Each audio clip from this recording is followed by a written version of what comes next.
महाराष्ट्र सरकारचं आणि महायुतीचं हे राज्यातील शेताभातामध्ये राबणाऱ्या शेतकरी मायमाऊलीच्या वतीनं मनापासून हार्दिक अभिनंदन करतो आणि देवाभाऊच्या सरकारनं एक ऐतिहासिक निर्णय या महाराष्ट्रामध्ये शेतकरी मायमाऊलीच्या दृष्टीने घेतला गेलेला आहे। महिला सक्षमीकरण धोरण हे विधेयक विधानसभेनं सभागृहानं बहुमतानं या ठिकाणी पारित केलेले आहे। निश्चितच 1985-86 ला लक्ष्मी मुक्तीचा कार्यक्रम शेतकऱ्यांचे भाग्यविधाते आदरणीय शरद जोशी यांनी हातामध्ये घेतलेला होता आणि गावगाड्यातल्या माईमाऊलीच्या नावानं अनेक शेतकऱ्यांनी जमिनीचा हिस्सा केलेला होता। शरद जोशींचा विचार खऱ्या अर्थानं साक्षात उतरण्याचं व पुढे घेऊन जाण्याचं काम देवाभाऊ यांनी केलेलं आहे आणि म्हणून मी महाराष्ट्रातल्या शेताभातात राबणाऱ्या मायमाऊलीच्या वतीनं देवाभाऊंचं मनापासून हार्दिक अभिनंदन करतो। या राज्याचे महसूल मंत्री आदरणीय चंद्रशेखर बावनकुळे साहेब यांनी शेतकऱ्यांच्या बाबतीमध्ये एक महत्वाचा निर्णय घेतला। शेतकऱ्यांना शेतामध्ये लागणारी माती असेल, मुरुम असेल, गाळ असेल याच्यावरची रॉयल्टी 100% माफ केलेली आहे। त्यामुळं सरकारच्या जाचातून खऱ्या अर्थानं राज्यातल्या शेतकऱ्याला मोकळा श्वास घेण्याचं एक ऐतिहासिक धोरण या ठिकाणी चंद्रशेखर बावनकुळे साहेबांनी आणलं आणि सभागृहामध्ये त्याची घोषणा केली। मी राज्यातील कोट्यावधी शेतकऱ्याच्या वतीनं आदरणीय बावनकुळे साहेबांचं सुद्धा मनापासून हार्दिक अभिनंदन करतो।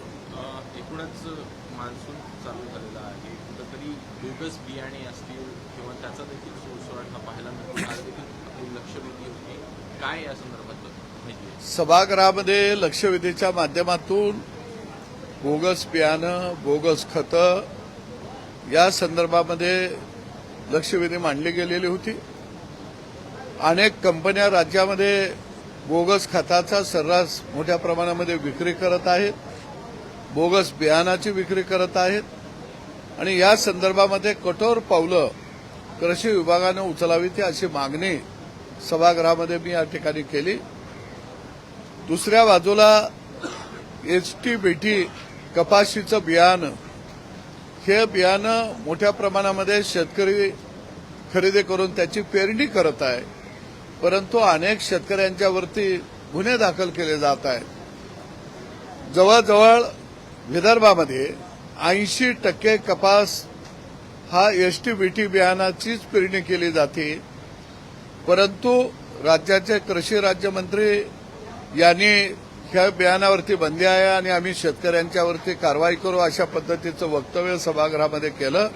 हे वक्तव्य शेतकरी विरोधी आहे, नव्या तंत्रज्ञानाला विरोध करणारं आहे आणि म्हणून यवतमाळला पुढच्या पंधरवड्यामध्ये मी स्वतः HT-BT बियाणाची पेरणी करायला त्या ठिकाणी जाणार आहे, कारण शेतकऱ्याला नवं तंत्रज्ञान मिळालं पाहिजे आणि ते तंत्रज्ञान जर कोण मिळू देणार नसेल, कोण आडवं येणार असेल तर शेतकऱ्याच्या हातामध्ये लुमणं आहे, ते लुमणं आम्ही जो कोण आडवा येईल त्याच्या पाठीमध्ये घालू।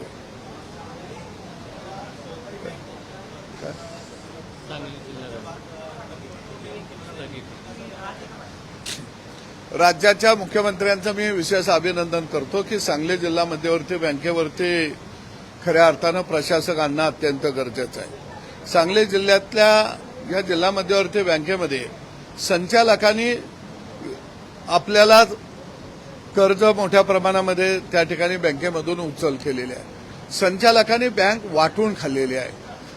अनियमित कर्ज वाटपमध्ये मोठ्या प्रमाणामध्ये आहे। बँकेमध्ये कोट्यावधी रुपयाचा भ्रष्टाचार या संचालक मंडळानं केलेला आहे आणि म्हणून आता 4 महिन्यानं जिल्हा मध्यवर्ती बँकेच्या निवडणुका होणार आहेत आणि असं असताना बँकेनं नोकर भरती करण्याचा घाट घातला आणि यामधून मोठ्या प्रमाणामध्ये भ्रष्टाचार होणार होता।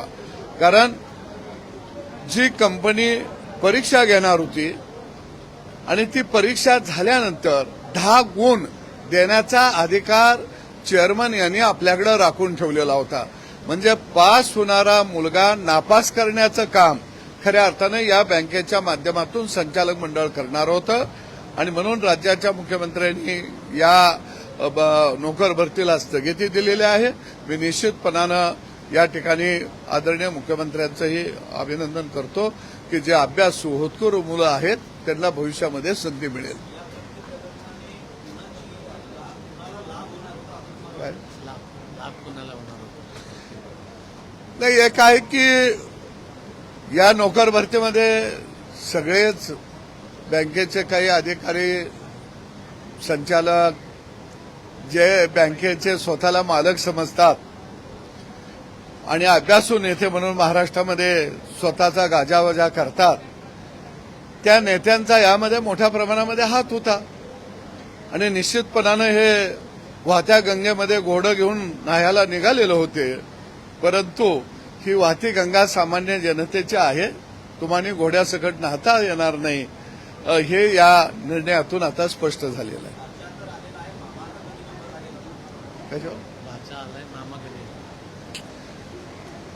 असं आहे की तो कर रडल्यासारखं, मी करतो मारल्यासारखं सगळे नातीगोती राजकारणामध्ये स्थिर स्थावर करायची आणि जो सत्तेमध्ये जो पक्ष असेल तिथेही काही माणसांना सोडून द्यायचं आणि आम्ही तुमच्याबरोबर आहोत अशा पद्धतीचं सत्तेमध्ये चित्र तयार करायचं आणि रस्त्यावरती मात्र आम्ही समाजासाठी लढत आहोत, समाजासाठी गळा काढत आहोत असा सर्कशीतला देखावा उभा करण्याचं नाटक खऱ्या अर्थानं या सांगली जिल्ह्यातल्या थोर विचारवंत आणि घोर विचारवंताला आतापर्यंत जमत आलेलं आहे.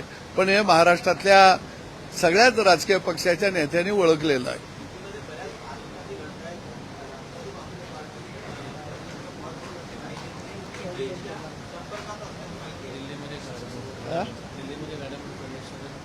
नाही, एक आहे की राष्ट्रवादी हा काही पक्ष नव्हता, ही टोळी होती आणि ही टोळी हळूहळू फुटायला लागलेली आहे. बऱ्याच अंशी ती फुटलेली आहे आणि या टोळीला अलिबाबाची गुहा आता आपल्याला मिळेल का या दिशेनं कुठं हातपाय मारायला येतात का या दृष्टीनं आता ते प्रयत्न करत आहेत. थोड्याच दिवसात लक्षात येईल की या टोळीचं मार्गक्रमण कशा पद्धतीनं चाललेलं आहे. पण मी निश्चितपणानं महायुतीतल्या आमच्या सगळ्या नेत्यांना सांगेन की या टोळीपासून सावध राहा. याच टोळीच्या विरोधामध्ये महाराष्ट्रातल्या जनतेनं कौल दिलेला आहे.